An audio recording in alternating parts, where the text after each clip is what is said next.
Fall camps are going on all across the country. Some of the latest scoop, some of the latest whispers and intel we're getting. Let me start at Oklahoma.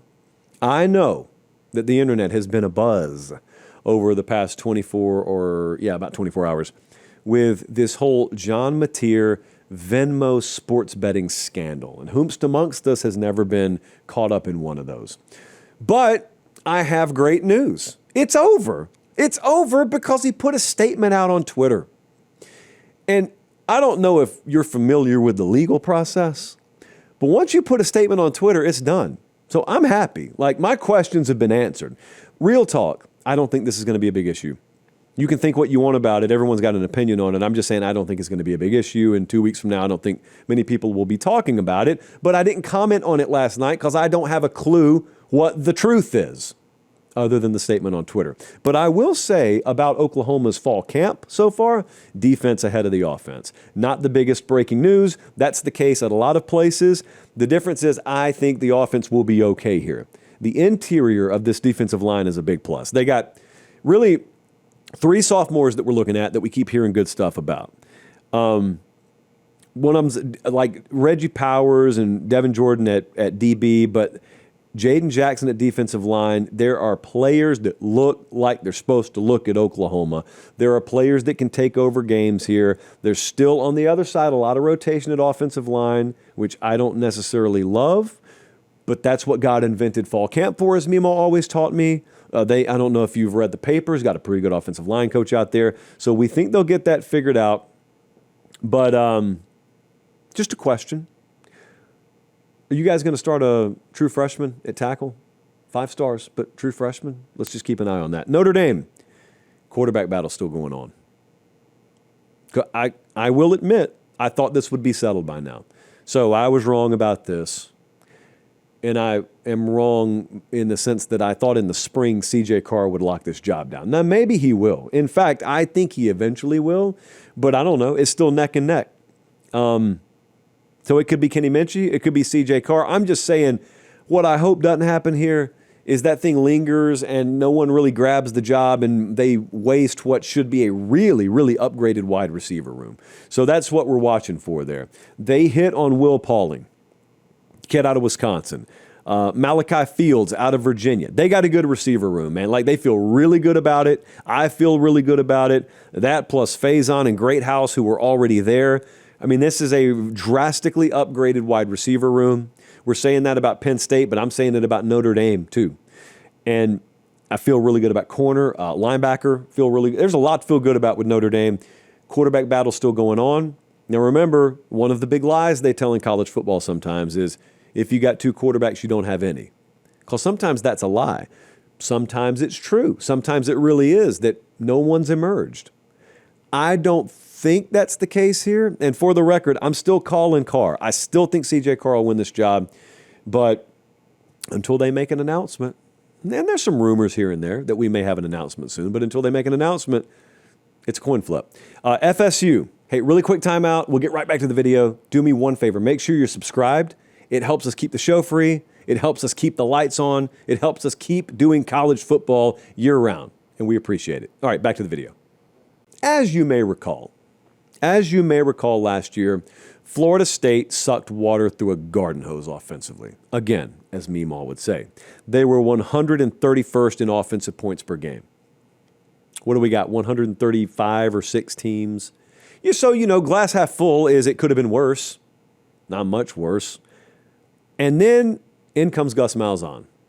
And I am convinced that some of you do recognize the offseason to the point where it is breaking news to you when I tell you, did you know Gus Malzahn's not the head coach at Central Florida anymore?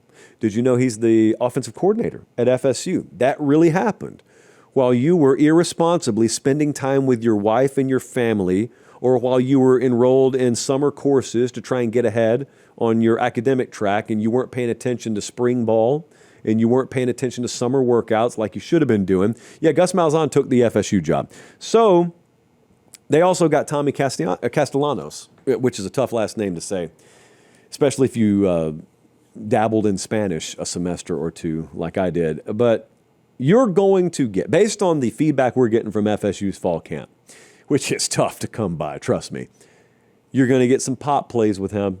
You're not going to pair a player of his profile with Gus Malzahn and not have some wow moments. But I'm telling you what I think you will have is you'll have some facepalm moments.